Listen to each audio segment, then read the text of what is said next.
What's going on, everyone? Welcome to today's video. I hope you're all staying safe with all the crap going around with coronavirus. I'm perfectly healthy, but I may sound a little sick just because of how much freaking pollen we have here in Florida. It's completely caked the windshields of all of the cars, and it's pretty gruesome.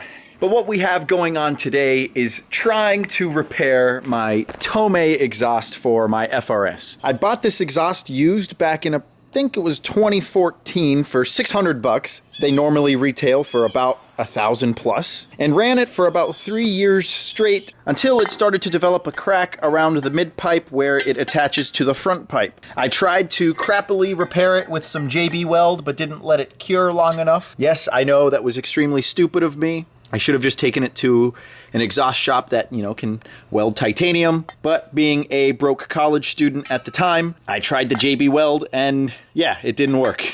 So what I have planned is to clean up the remaining amount of JB Weld on the mid-pipe section and then taking it to an exhaust shop to hopefully get repaired. I'm currently running an HKS single exit exhaust, and my only gripe about it is although it sounds nice, it could be louder, and the point where it crosses the differential makes it really difficult to squeeze a jack up underneath to change out your rear tires. And because this is a drift car or an ex-drift car, I still want to have that accessibility point if I need to change out the rear tires.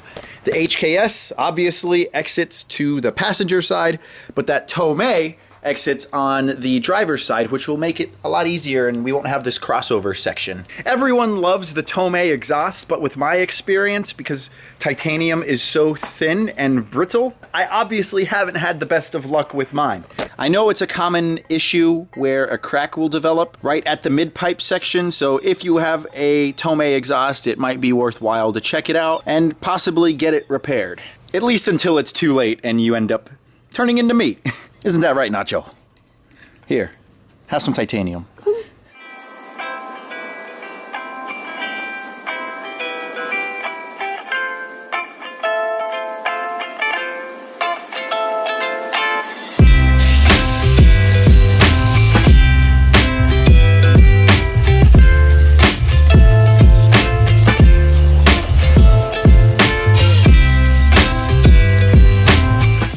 All the JB Weld has been cleaned off.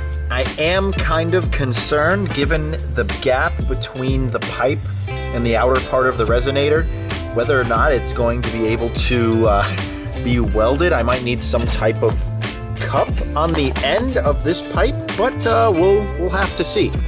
If it turns out that this can't be repaired, I had figured that I could just delete this resonator section and then get a pipe that slips on from here to then the front pipe on the car, which might make it sound louder. Well, definitely, since you're deleting a resonator, but who knows? We'll have to see. This mid-pipe replacement costs 550 bucks before shipping, so there's no way that I'm just gonna buy a replacement mid-pipe.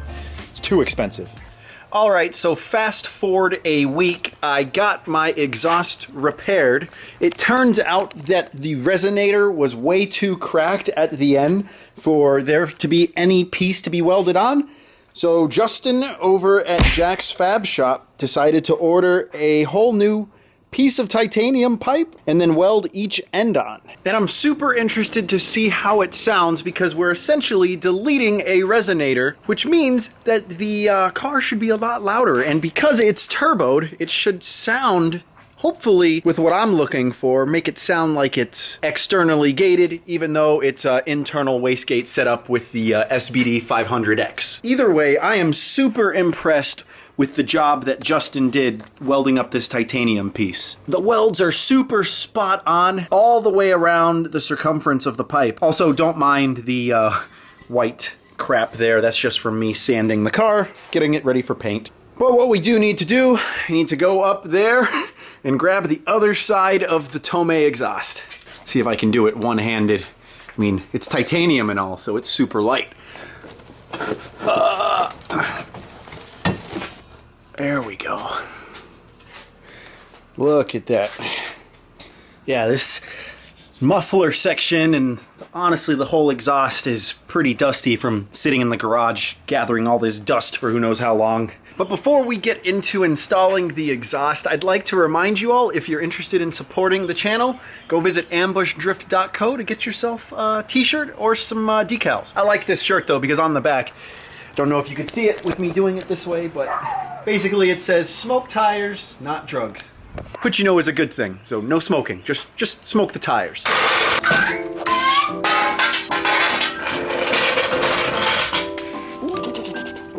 Nacho. Looks like Nacho got into some grease of some sort. Hold on, Nacho. I know it's gonna hurt. Good boy. I might as well give you guys a quick exhaust clip before we rip it off. And yes, it is for sale. If interested, just message me on Instagram.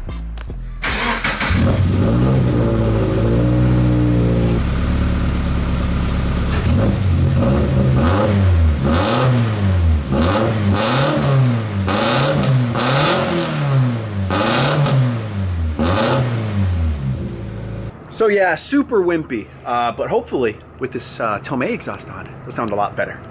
So let's go ahead and rip it off.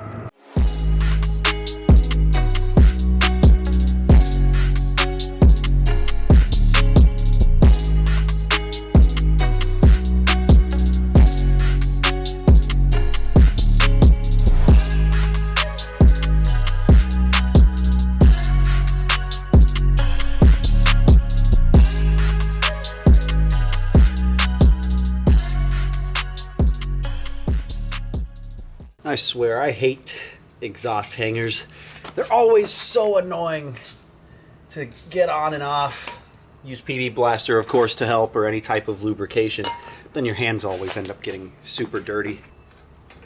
That's not gonna work. Just gotta push them off. And now my hands are all greasy.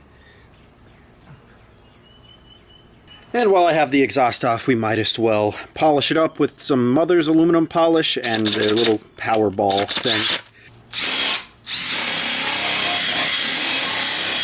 Now we can add that to the list of ambush drift mistakes. Never go to polish something when you lather up whatever it is on a drill, because I just got it everywhere. Let's go ahead and do a quick weight comparison between these two exhausts. All right, so I am 176 pounds. Let me grab this. It's kind of heavy. I don't know where's a safe point to grab it. Maybe right here. Oh, geez. This sucker almost weighs 30 pounds. That's crazy. Definitely feels like it, though. Now with the two Tomei sections. 188. Wow, a little over 10 pounds. So that's a difference of almost 20 pounds in between both exhausts. And although I'm not aiming for any type of a weight reduction in the car, I am going to appreciate the fact that the Tomei exits out of the driver's side, which will give me plenty of access to get to the diff.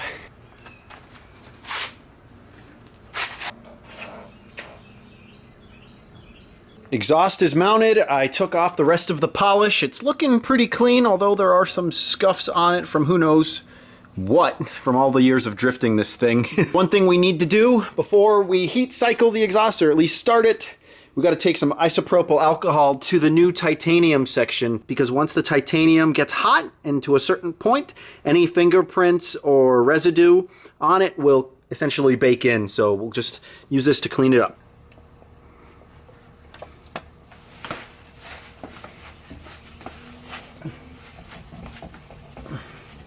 Okay, let's go ahead and get this bad boy started.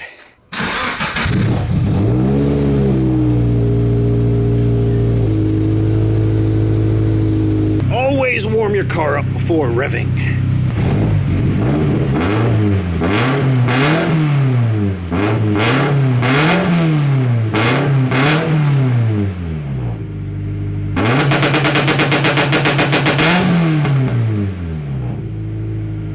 Okay, it definitely sounds better, almost to the pitch that I'm looking for.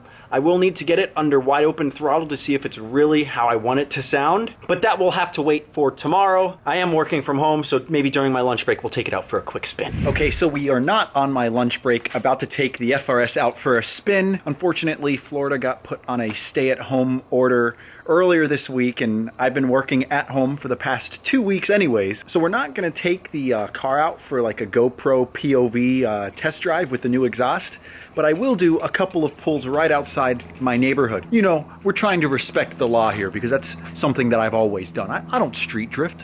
What are you talking about? But anyways, let's go ahead and just start up the car and let it warm up. Hello, dog!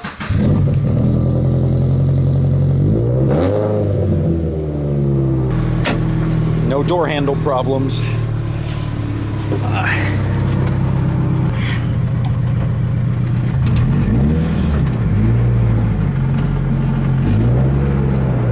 Now, one thing I've noticed for quite some time now is that under wide open throttle, the car will pull really hard to the right.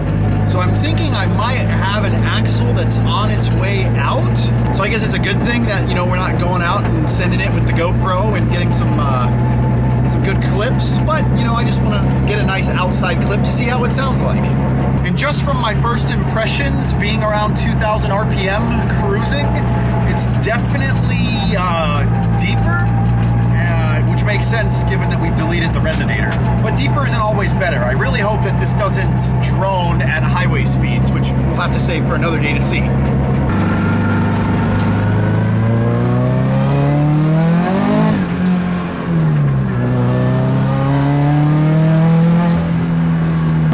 Oh man, it is really weird driving without side view mirrors. I keep thinking that I can look to the left or to the right to see if I have any cars behind me, but obviously they're not there, so it's just weird. It's throwing me off.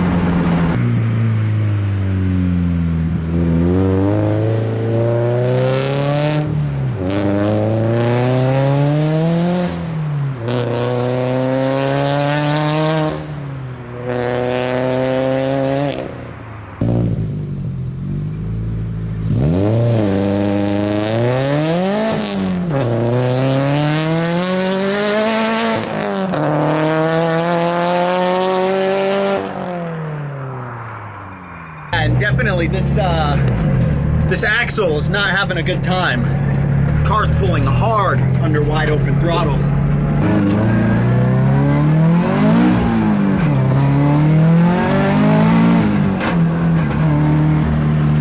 Oh, you guys heard that.